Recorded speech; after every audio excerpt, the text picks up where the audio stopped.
सत्राजित नाम का राजा था जिसके पास एक मड़ी थी, जो मड़ी 8 बार सोना रोज देती थी। भगवान ने सोचा इसके घर रोज सोना बढ़ रहा है, इसे कोई मार ले जाएगा। तो भगवान ने जाकर के वो मड़ी मांगी पर सत्राजित ने दिया नहीं। सत्राजित के चक्कर में प्रसेन का वध एक शेर ने कर दिया। शेर से वो मड़ी लेकर एक भालू गया और वो भालू कोई और नहीं त्रेता युग के वृक्षराज जामवंत जी महाराज थे। अब जब प्रसेन मरा पाया गया तो उसने हल्ला मचा दिया कि मेरे भाई को द्वारिकाधीश ने मारा। भगवान को जब सूचना मिली तो भगवान वो मड़ी ढूंढते हुए गए तो देखा जामवंत जी की बेटी जामवती वो मड़ी लेकर खेल रही थी। भगवान ने छीनना चाहा, जामवंत जी के साथ में युद्ध हुआ। 27 दिन तक युद्ध चला। 28वें दिन भगवान ने एक मुक्का मारा, जामवंत जी पछाड़ खा के धरती पर गिरे और सोचने लगे अरे कौन है, त्रेता युग में तो कोई पछाड़ने वाला नहीं मिला, द्वापर में ये कौन आ गया जिसने मुझे धरती पर पछाड़ दिया। तभी भगवान के चरणों की ओर दृष्टि गई तो भगवान के चरणों में 24 चिन्ह बने हुए थे। पहचान गए अरे ये तो मेरे राम जी हैं जो कृष्ण बन के आए हैं। चरणों में बार बार प्रणाम किया, कहा सरकार कैसे आना हुआ। भगवान ने कहा ये मड़ी दे दीजिए, हमें कलंक लगा है। जामवंत जी ने कहा मैं मड़ी नहीं दे सकता। क्यों? क्योंकि ये मड़ी मैंने अपनी बेटी को दे दिया है और एक बार बेटी को जो वस्तु दे दिया जाए वो बिटिया का ही हो जाता है, उससे लिया नहीं जाता। अब मैं ले नहीं सकता इसे, ये मड़ी तो मेरी बेटी की हो गई। भगवान ने कहा तब मेरा कलंक कैसे मिटेगा। जामवंत जी ने कहा एक काम करो, मेरी बेटी का हाथ थाम लो, मेरी बेटी आपकी हो गई तो ये मड़ी भी आपकी हो जाएगी। भगवान ने जामवंत जी का हाथ थाम लिया। वहीं पर भगवान का विवाह जामवती जी के साथ में हुआ। बोलिए जामवती मंगल भगवान की जय हो। कितने विवाह हो गए भगवान के? 2। जामवती जी को लेकर आए, मड़ी ले जाकर के सत्राजित को दिया। बड़ा लज्जित हुआ सत्राजित, उसने अपनी बेटी सत्यभामा का विवाह भगवान से कर दिया। बोलिए सत्यभामा मंगल भगवान की जय हो। कितने विवाह हो गए? अरे गिनते जाओ। एक विवाह हुआ कालिंदी के साथ, कितने विवाह हो गए? एक विवाह हुआ मित्रवृंदा के साथ, कितने विवाह हो गए? एक विवाह हुआ सत्या के साथ, कितने विवाह हुए? अरे जोर से बोलिए। एक विवाह हुआ भद्रा के साथ, कितने विवाह हो गए? एक विवाह हुआ लक्ष्मणा के साथ, कितने विवाह हुए? 16,108 गिना दे महाराज, रात यहीं बीत जाएगी फिर भी यात्रा पूरी होने वाली नहीं है। भगवान ने ये 8 विवाह अलग अलग किया। रुक्मिणी, जामवती, सत्यभामा, कालिंदी, मित्रवृंदा, सत्या, भद्रा, लक्ष्मणा, ये 8 विवाह भगवान ने अलग अलग किए। अब सुनिए, 16,100 विवाह भगवान के एक ही बार में हुए थे। घटना ये घटी कि एक असुर था भौमासुर, उसके मन में आया कि मैं 20,000 कन्याओं के साथ एक ही दिन में विवाह करूंगा। अब इतनी कन्याएं आए कहाँ से? तो बड़ा पापी था, राजाओं पे आक्रमण करता, उनकी कन्याओं को ले जाकर के जेल में बंद कर देता। 16,100 कन्याएं उस भौमासुर की जेल में बंद हैं और ये सब राजा जाकर भगवान के पास रो पड़े, ठाकुर जी बचा लीजिए। भगवान ने कहा क्या हो गया? कहा प्रभु भौमासुर आता है, हमें पराजित करके हमारी बेटियों को लेकर जाता है। 16,100 कन्याएं भौमासुर के कैद में बंदी हैं, हमारी तो इज्जत ही चली गई। भगवान को क्रोध आया, सत्यभामा जी को साथ में लिया है, आक्रमण किया है, भौमासुर का वध कर दिया। बोलिए भौमासुर मर्दन भगवान की जय हो। 16,100 कन्याओं को मुक्त किया और कहा देवियों आप लोग अपने घर जाइए। वो कन्याएं रो पड़ी, ठाकुर जी किस घर जाएं? बोले अपने अपने घर जाइए। वो कन्याएं रो के कहती अगर हमारा कोई घर परिवार अब हमें अपना मानता तो हमारे परिवार के लोग हमें लेने नहीं आते, हमारे भाई हमारे पिता कोई तो आता हमें लेने, कोई हमारा हालचाल भी पूछने नहीं आया।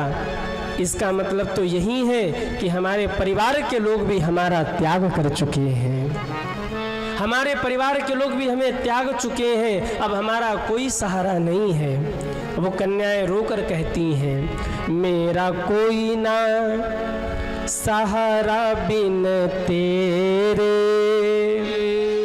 नंदलाल सवरिया मेरे, गोपाल सवरिया मेरे, गोपाल सवरिया मेरे, मेरा कोई न सहारा बिन तेरे, गोपाल सवरिया मेरे, मेरा कोई न सहारा बिन तेरे, गोपाल सवरिया मेरे, मेरा कोई न सहारा बिन तेरे, गोपाल सवरिया मेरे, मेरा कोई न सहारा बिन तेरे, गोपाल सवरिया मेरे, हरिया जावो, हरिया जावो, हरिया जाओ, हरिया जाओ। आप लोग गाइए, उठाइए दोनों हाथों को और आज कथा का विश्राम है, भगवान को पुकारिए। हरिया जावो, हरिया जावो, तबला जरा धीरे।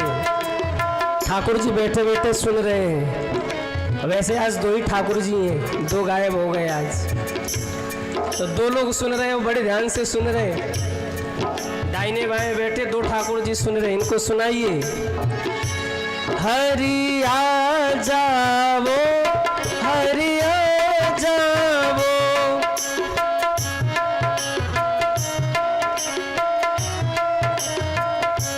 प्रभु आ जावो, प्रभु आ जावो, जय हो। मेरा कोई न सहारा बिन तेरे, मेरा वाह,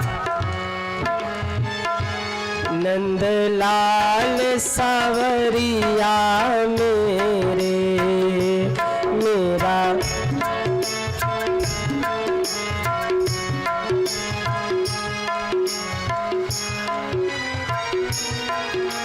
ठाकुर जी से कहिए, प्रभु काटो जन्म जन्म के फेरे, काटो जन्म।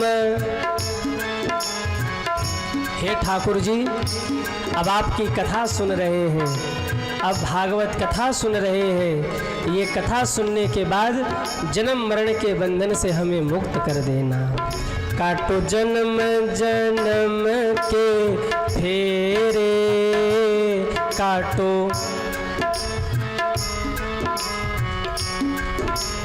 कितने लोग फिर धरती पर आना चाहेंगे, वो हाथ उठाएं। अब की जाने के बाद फिर धरती पे कौन कौन आना चाहेगा? वाह, अभी दुनिया से मन भरा नहीं है। हाय पैसा, हाय दुकान, हाय बेटा, हाय बेटी, हाय दुनिया। भगवान धक्का मारे, जा मर जा, हाय हाय कर रहा। हाँ, ठाकुर जी से कहिए, ठाकुर जी भागवत सुन रहे हैं, बस इस कथा को सुनने के बाद ये जीवन जब जाए तो आपके धाम में वास मिले, फिर लौटा करके इस दुनिया में मत भेजना। काटो जन्म जन्म के फेरे, काटो जन्म। ओ नंदलाल सवरिया मेरे, काटो जन्म जन्म के फेरे, नंदलाल सवरिया मेरे, गोपाल सवरिया मेरे, गोपाल सवरिया मेरे। उन कन्याओं ने प्रार्थना किया, हे ठाकुर जी आप हमें स्वीकार कर लीजिए, अगर आपने नहीं स्वीकार किया तो हम प्राण त्याग देंगे।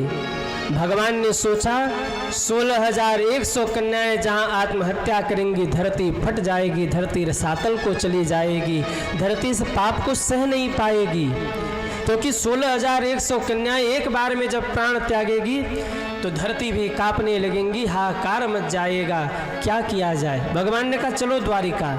बोले ठाकुर जी ऐसे जाएंगे तो द्वारिका वाले हम पे कुदृष्टि करेंगे, लोग हमको ताने देंगे, हमारी क्या इज्जत रह जाएगी। भगवान ने कहा तब। बोले ठाकुर जी अब ये जीवन हमने आपके चरणों में समर्पित कर दिया, अगर आप हमें स्वीकार कर लेंगे तो समाज में हमारी प्रतिष्ठा भी बढ़ जाएगी और हम प्राण त्यागने से भी बच जाएंगे। भगवान ने 2 मिनट विचार किया और सोचने लगे अगर मैं इन्हें नहीं स्वीकारता तो ये प्राण त्याग देंगी, ऐसे लेके जाऊंगा तो द्वारिका के लोग भी इनकी इज्जत नहीं करेंगे, इसलिए भगवान ने एक मंडप का निर्माण करवाया है और 16,100 कन्याओं के साथ एक ही बार में भगवान ने विवाह संपन्न कर लिया है।